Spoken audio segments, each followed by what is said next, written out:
Colgate Dental Cream to clean your breath while you clean your teeth and help stop tooth decay, and Palmolive Shave Creams for a smoother, more comfortable way to shave, bring you Our Miss Brooks, starring Eve Arden.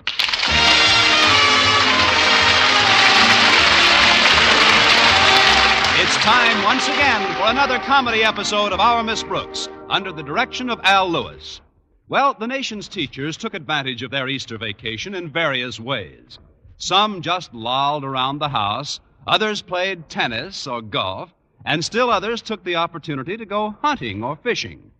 Our Miss Brooks, who teaches English at Madison High School, spent most of her time trapping.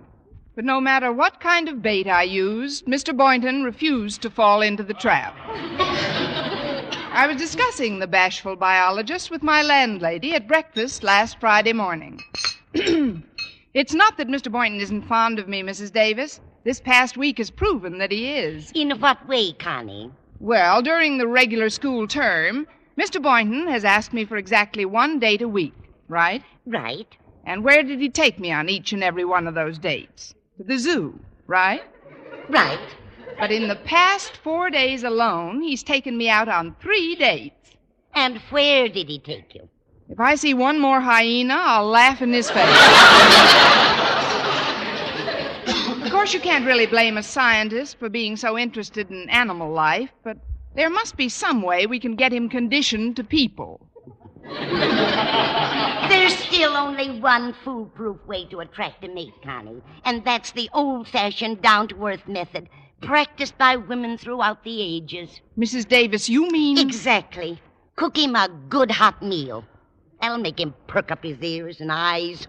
He'll either perk up his ears or turn up his toes. You know what kind of a cook I am, Mrs. Davis. I'll do the actual cooking, Connie. All you have to do is invite him. Well, he said he'd phone me this morning.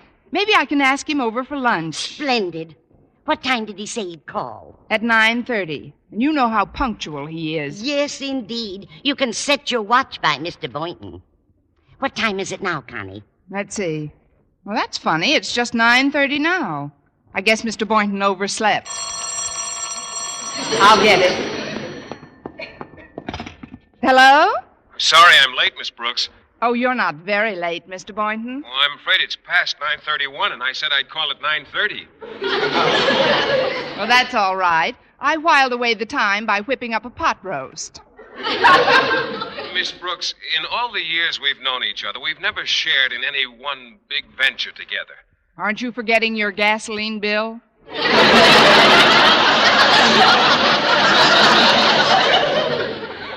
I'm serious, Miss Brooks.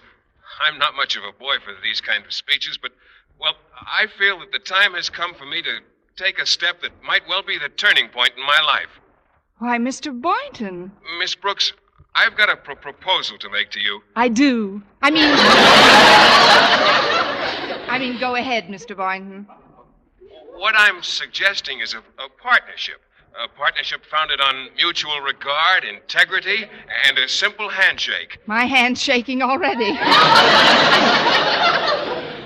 Naturally, I'd like you to keep this proposition a secret until we work out all the details. Naturally. And I don't like to talk about a thing like this on the phone. Would it be possible for you to have lunch with me today? Possible. It's positively probable. What time and where, Mr. Boynton?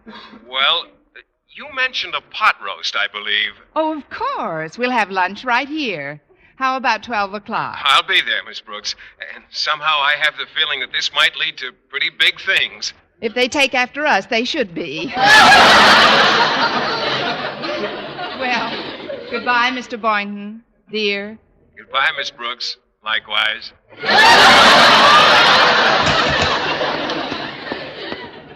Mrs. Davis, it was Mr. Boynton, and he's coming over to lunch. Good. We still have most of that pot roast you made for last night's dinner, haven't we? Certainly, dear. All you'll have to figure out is what to put around the roast. How about Mr. Boynton and me? Oh, you mean like vegetables and things? Yes.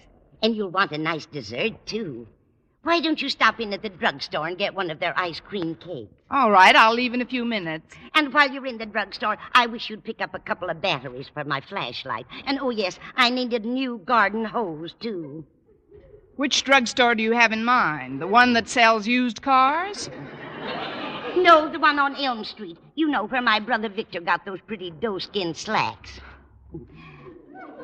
Of course, the flashlight batteries are only sold in the electronics department. That's in the rear. I know. Just before you come to the psychiatrist's office. I wonder whatever happened to the old-fashioned drugstores. The kind that used to sell peroxide and Blue Jay corn plasters and Hammond organs.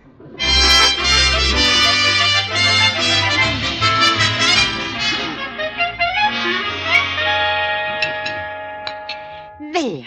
The table's all set for lunch, Connie. What time did Mr. Boynton say he was coming?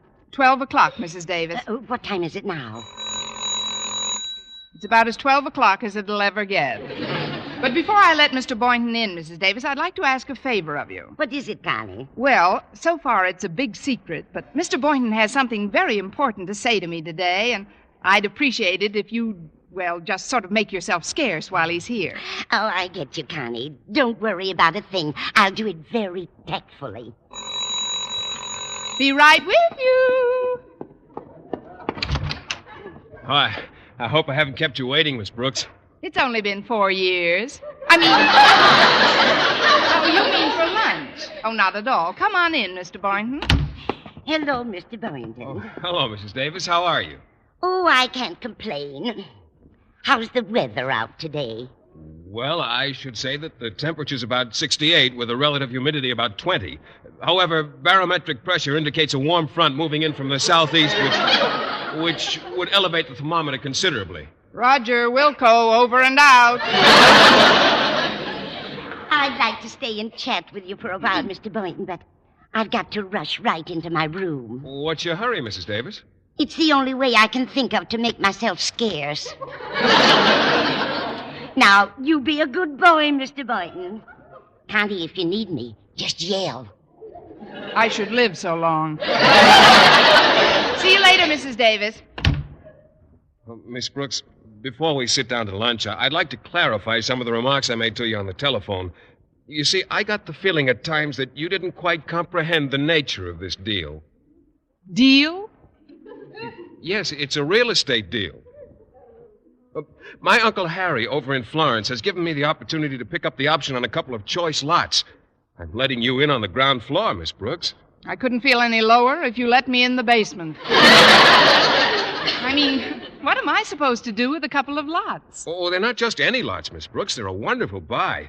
My uncle says they should triple in value in a few months, and he ought to know. He's Justice of the Peace in Florence. Knows everybody in town. Your uncle is Justice of the Peace? Well, yes, he has been for years. Well, it's a good thing he doesn't depend on you to throw business his way. But how come you never mentioned your Uncle Harry before? Oh, I don't know. I never thought of it, I guess. He's always been after me to get married and settle down. Peculiar old codger. Careful, Mr. Boynton. You're speaking of the uncle I love. Well, the nicest part of this option is we won't have to put up much cash to secure it. When can we take a look at these prospective oil fields? Well, I thought we'd drive out right after lunch. It's not very far. Oh, fine. Now let's sit down, Mr. Boynton. We'll have a nice, cozy lunch. Just you and me. And the doorbell makes 3. Excuse me. Well, it's Walter Denton. Greetings, most revered and hallowed instructor. Well, thanks, Walter, but what brings you to your ivy-covered old teacher during vacation? Well, I was just cruising around the neighborhood, and I thought you might want to lift somewhere. Oh, that was very thoughtful, but I've got company, Walter. Company? Who? Oh, it's Mr. Boynton. Hiya, Mr. Boynton. Hi, Walter. We were about to have our lunch. Lunch? Oh, gee, that's embarrassing, Miss Brooks. My barging in on you like this, I mean. I hardly know what to say. Have you thought of goodbye, Miss Brooks? Gosh, something smells awfully good. Haven't you eaten your lunch yet? No, I haven't, Miss Brooks. Then don't let me keep you. Now I know what that delicious smell is. It's pot roast. Mm-hmm. Miss Brooks, would you mind terribly if I... Well, that is, could I... Of course, Walter. Go right ahead and take another sniff before you leave. Oh, well, I'll just say goodbye to Mr. Boynton first. Guess I'll be running along now, Mr. Boynton. Oh, what's your hurry, Walter? Oh, Walter has any number of pressing things to do, haven't you? No, ma'am. No, I haven't got a thing to do. Smell that gravy. I'm starved. Well, as long as Walter's so hungry, Miss Brooks, maybe you ought to give him a bite. I'll be glad to. Stick out your arm, Walter. Let's all sit down.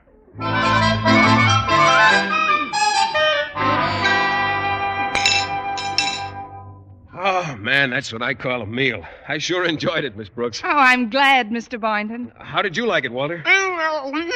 He's still liking it. You said a mouthful that time. Well, we'd better get going, Mr. Boynton. If you'll excuse me a moment, I'll say goodbye to Mrs. Davis. Certainly. Come in. I just wanted to say goodbye, Mrs. Davis. Oh, well, have a nice time, dear. Oh, before you go, I forgot to tell you that while you were shopping, Mr. Conklin called. He said he wanted to talk to you about something this afternoon. This afternoon? But I'm going to be busy. I'm going over to Florence with Mr. Boynton. I tell you what, Connie, just leave a phone number where I can reach you. And if Mr. Conklin sounds too terribly urgent the next time he calls, I'll let you know. All right, Mrs. Davis. And when you go into the dinette, don't be alarmed if you see a tall boy with a slightly purple face. It's Walter Denton. Walter Denton? What's he doing here? The last time I saw him, he was eating the string around the pot roast.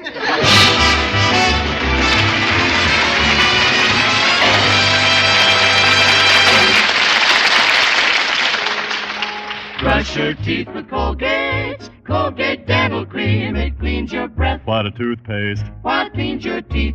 Colgate toothpaste. Cleans your breath. What a toothpaste. What cleans your teeth? Colgate Dental Cream cleans your breath while it cleans your teeth. And the Colgate way stops tooth decay best. Yes, the Colgate way is the most thoroughly proved and accepted home method of oral hygiene known today. Over 2 years' research showed brushing teeth right after eating with Colgate Dental Cream helped stop more decay for more people than ever before reported in dentifrice history. The Colgate way stopped tooth decay best. No other dentifrice, ammoniated or not, offers such conclusive proof. And you should know that Colgate's, while not mentioned by name, was the only toothpaste used in the research on tooth decay recently reported in Reader's Digest. So always follow the Colgate way to clean your breath while you clean your teeth and stop tooth decay best. Brush your teeth with Colgate. Colgate Dental Cream. It cleans your breath. What a toothpaste. What cleans your teeth? And the Colgate way stops tooth decay best.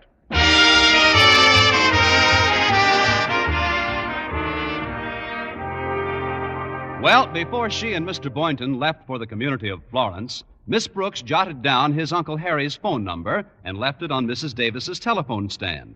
About an hour later, Walter Denton arose from the living room couch, stretched, yawned, and spoke.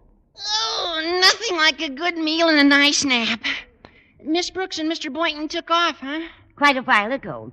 But while you were sleeping, Mr. Conklin called and said he had some important reports that he wanted Miss Brooks to get out by tonight. Where'd she go? She didn't say. She just left this phone number. But I've misplaced my glasses again. Will you dial it for me? Oh, sure, Mrs. Davis. Abba-dabba-dabba-dabba.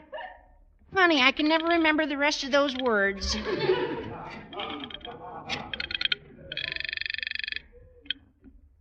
Hello, Justice Henderson speaking. Who? Justice of the Peace Henderson. I must have the wrong number. Is this Florence 2164? That's right. Well, is Miss Brooks or Mr. Boynton there? Oh, no, indeed, they were here, but as soon as they signed the necessary papers, they took off like a couple of kids. Papers? You mean they... Oh, they sure are. They're hooked up now.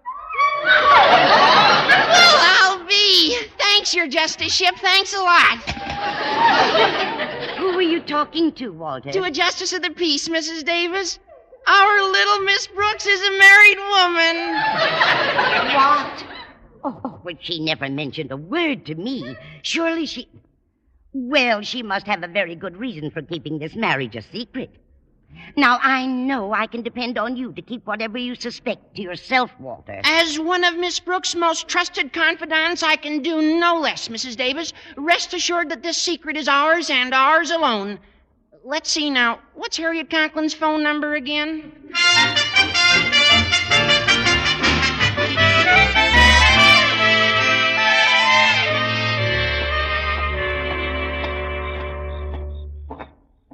Hmm, 76, 77. Here we are, 78 and 79. These are the lots we've optioned, Miss Brooks. How do you like them? I can't see them under all that mud. It must have rained out here last night. But this property's going to be very valuable someday. All it needs is a few improvements. You mean like replacing the swamp with a dirt road? I know you're jesting, Miss Brooks. Oh, it's beautiful out here. Just take a breath of that air. It's enough to make a person burst into song. I know just how you feel. Bum, bum, bum, bum, bum, bum, bum, bum, Chloe! Bum, bum, bum, bum, Please, Chloe! Miss Brooks.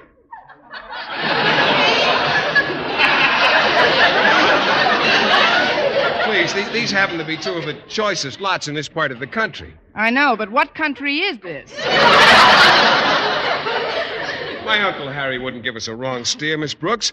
This may be the start of a very lucrative sideline. After we sell this property at a profit, there's no telling how far we can go. Unless we pick up a couple of lots on Mars, this is about as far as anybody can go. Oh, it isn't that bad. Well, I guess we better start back now. Just how far is it to civilization, Mr. Boynton? I don't know the exact mileage, but we're not too far from home. Now, don't worry, I'll get you back all right. Oh, I'm not worried, Mr. Boynton. But just to be on the safe side, let's get some directions from that bear over there.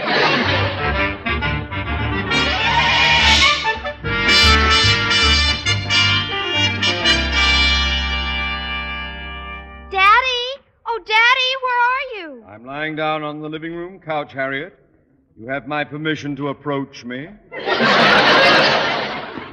There was a phone call while you were napping, Daddy. Yes, I heard it vaguely, but I dozed off again while you were speaking. Was it Miss Brooks answering my previous call? No, Daddy, it was Walter. Golly, I don't like to violate a confidence, but you are my father, and you also happen to be the principal of my high school. Of course, Harriet, this is vacation time for me. When your dear mother left the house this morning to visit your dear granny, I rather looked forward to this as a day which would be singularly free from yatata. So if you cannot control this impulse to jabber at me, please... But it's not jabber, Daddy. It's... Oh, wait till you hear this news. Please, child. Must you make all your remarks sound like a bulletin which will send me leaping into the air as if a couch spring had erupted beneath me? I'm sorry, Daddy. It's just that Miss Brooks has eloped. So she's eloped. During her vacation period, every teacher is entitled to do whatever he or she... Miss Brooks has eloped!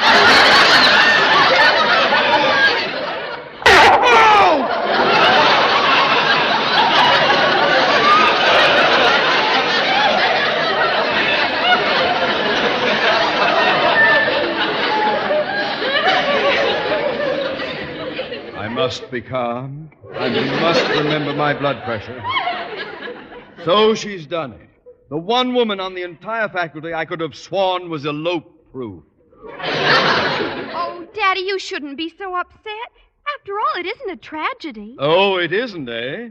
You think you find capable English teachers on trees? No, Daddy. Although at the moment I wouldn't mind seeing this one dangling from a tree. Well, don't stand there gaping, girl. It's almost 5:30. We've got to go over to Mrs. Davis's place and get to the bottom of this. But what can we do, Daddy?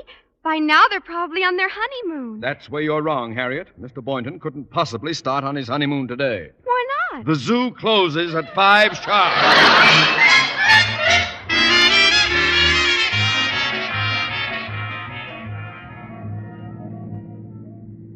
It's getting pretty dark, Mr. Boynton. We'll have to hurry if we're to be home in time for dinner. Oh, I'm not planning on getting back for dinner, Miss Brooks. After the splendid lunch you prepared for me at noon, I thought it only fair to reciprocate. You mean we're going to a restaurant?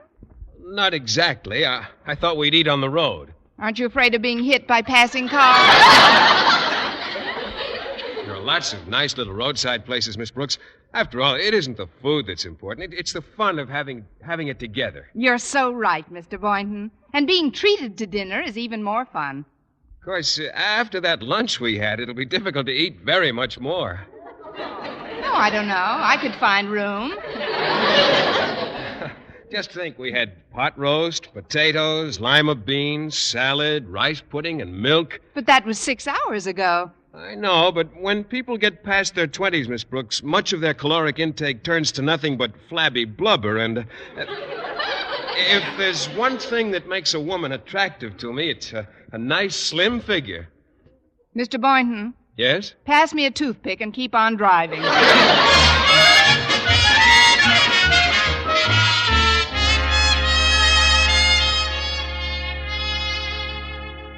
Almost 7 o'clock, and still no word from Connie. It isn't like her to do things like this. Get married, you mean? Please, Walter, this is no laughing matter. Just think, Mr. Conklin. Only 6 hours ago I had lunch with them. What? Then you must have been the last person to see them alive.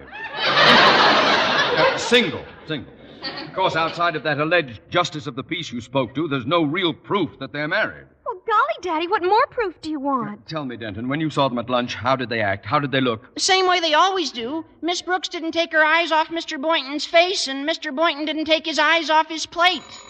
Oh, that's the front door. I'll go. Oh, and me too. So will I. Harriet, stand where you are. We'll wait in here.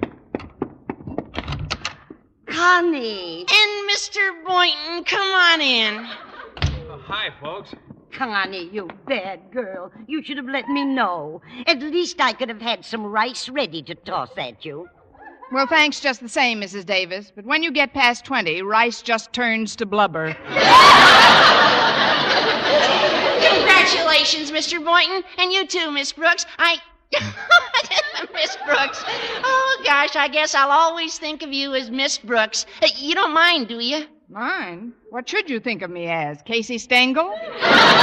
Still in there pitching. But what you've done has made most of us very happy. Now, I, for one, am looking forward to the day when you invite me out to your new place. Well, you can come out anytime, Walter. Sure, we'll sit around and make mud pies.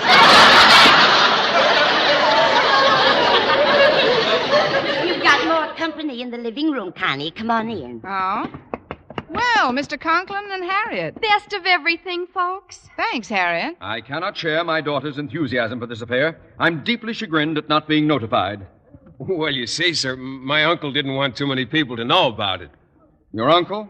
What has he got to do with anything? Oh, he was responsible for the whole deal. He's the justice of the peace in Florence. But as principal of Madison High, I am entitled If to know I may something... say so, Mr. Conklin, I don't think it should concern anyone at school if I want to go out and pick up a piece of property.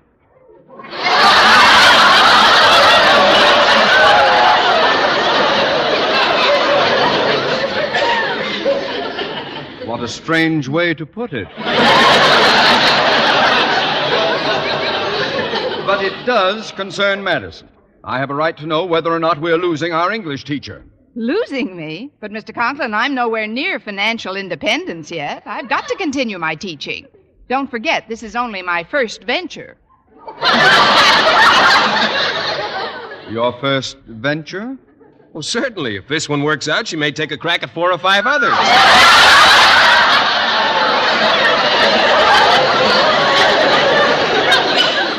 What? Well, why not? After all, Mr. Boynton's uncle can probably put me next to plenty of good things. Well, I'm nervous. Harriet, Walter, leave the room at once. You're too young for this sort of conversation. We've aged considerably in the last few minutes. I can't understand you, Connie, taking your marriage so lightly. My marriage? Her marriage? Didn't you two get married this afternoon? Miss Brooks and me get married this afternoon? What? Heavens, no. Can you imagine anything like that, Miss Brooks?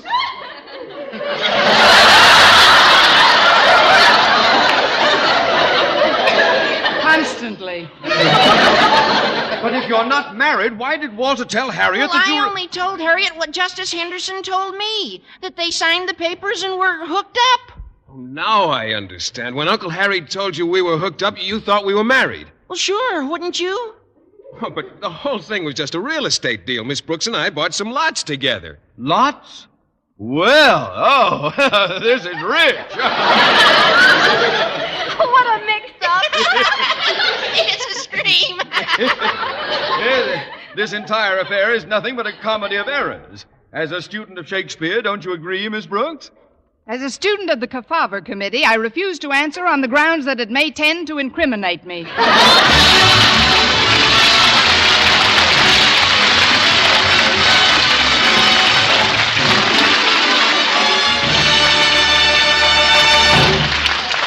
Eve Arden returns in just a moment, but first... You'll get smoother, more comfortable shaves by shaving the Palmolive brushless way. Yes, smoother, more comfortable shaves the Palmolive brushless way. Hey, that's a fact, men. You can get smoother, yes, more comfortable shaves the Palmolive brushless shaving cream way. Just rub velvet smooth Palmolive brushless into your beard. You'll find it wilts the toughest whiskers, actually protects your skin by providing a soft film that floats your razor's cutting edge. Remember, over 1,200 men tested the Palmolive brushless shaving cream way following directions on the package. And no matter how they shaved before, 3 out of 4 reported beards easier to cut, less razor pull, smoother, more comfortable, yes, more comfortable shaves. So men, try the Palmolive brushless way yourself. Even in cold or hard water, you get a close, clean shave. And a smoother, more comfortable, yes, a more comfortable shave. You'll get smoother, more comfortable shaves the Palmolive brushless way. Next time you shave, try the Palmolive brushless shaving cream way.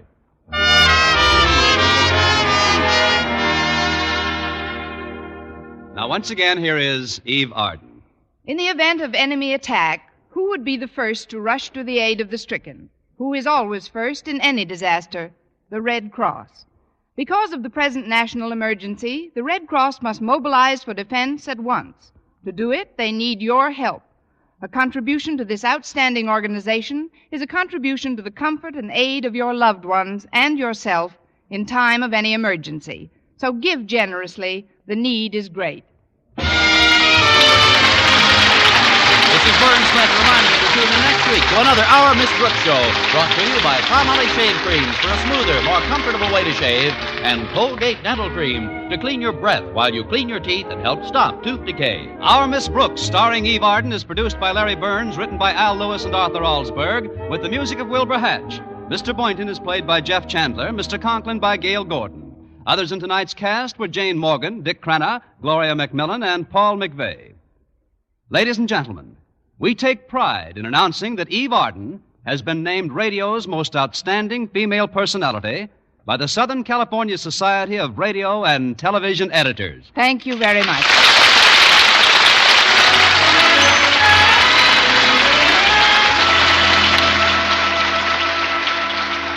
To this.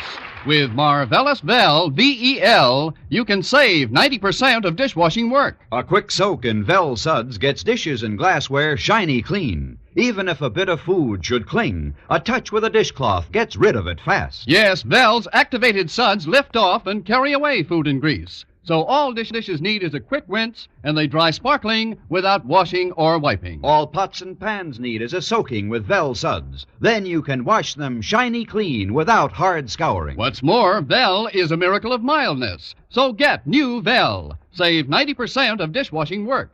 If you like mysteries that are as full of chuckles as chills, be sure to hear Mr. and Mrs. North every Tuesday over this same network. Hear Mr. and Mrs. North every Tuesday night. And be with us again next week at this same time for another comedy episode of Our Miss Brooks. Bob Lamont speaking. Stay tuned now for Jack Benny. This is CBS, the Columbia Broadcasting System.